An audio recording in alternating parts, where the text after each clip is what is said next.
afternoon. Good Thank you for afternoon. the opportunity to talk with you. I say, as Ellen Joe Baker said, that which touches me most is that I had a chance to work with people, passing on to others that which was passed on to me. I was blessed to be born to geniuses and fortunate to have studied with brilliant, encouraging elders. This wealth, spiritual and dynamic, I share with others as teacher, dancer, singer, songwriter, educator, parent, and artist. Like many others, I learned skills of artistry in the church, harmonizing in choirs, elocuting in Easter speeches, all to the glory of the Creator. In segregated schools of yesterdays and HBCUs of today, I find a home and fertile soil in which to grow my ideas and enjoy the grounding with my brothers, as Walter Rodden phrased it. This begins the process of self-expression through knowing the self, this black woman's self, this time called Carolyn, harmonizing to the rhythms of all time, the rhythm that we have been dancing forever, for centuries, as drummer Morchon tells us. How else to explain the dance? Indeed, it was the sound of the drums in my life and the teachings of John R. Hines, who taught ballet to drums, that pushed me onto the proscenium stage and developed a consciousness and awareness of myself as an artist and the responsibility and power that entails. Ashe, John Myers Brown, Marion Sujay, Faye Snow, Denise Jefferson, Pearl Primus, who taught me the discipline and technique of physical self-control to hold center, with Philadelphia my training ground, and where I delved into the liberation of Pan-Africanism and reclaimed the wealth of my heritage, amplified through study and travel, especially to the continent.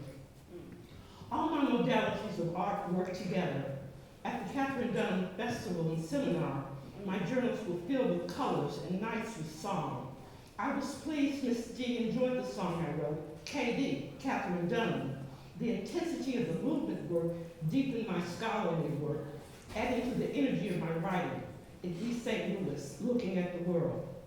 Coming to Washington, D.C. afforded opportunities of voice and production. As part of the repertoire ensemble for Steve Carolyn's Anacostia Museum, I was able to produce Black History to the Future, a musical, and through in process work with Bernice Johnson Regan, who constantly pushed the frontiers of my thinking.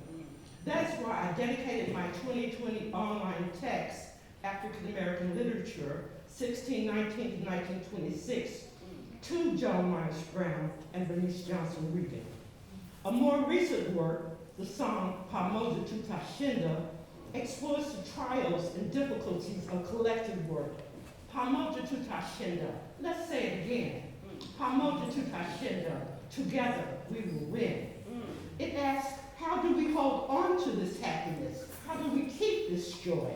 And answers, we have to work together. Together we will win. Through the struggles, power plays, disappointments, hurt feelings, and heartbreak, it calls on us. Respect me and I'll respect you, and we can work together.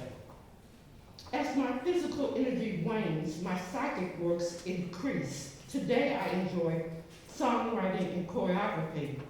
A recent work, Aluta Continua, a work in progress, echoes the works of Amilcar Cabral. The struggle continues. Incorporates the challenge of the Alabama Christian movement for human rights pledge for persons about to engage in active segregation. I hereby pledge myself, my person, and my body to the nonviolent movement. Therefore, I will keep the following 10 commandments. 1, meditate daily on the teachings and life of Jesus. 2, remember that the nonviolent movement in Birmingham seeks justice and reconciliation, not victory. 3, walk and talk in a manner of love, for God is love. 4, pray daily to be used by God in order that all men might be free. 5, sacrifice personal wishes in order that all men might be free. 6, observe with both friend and foe the ordinary rules of courtesy. 7, seek to perform regular service for others and for the world. 8, refrain from violence of fist, tongue, or heart. 9, strive to be in good physical, spiritual, and bodily health.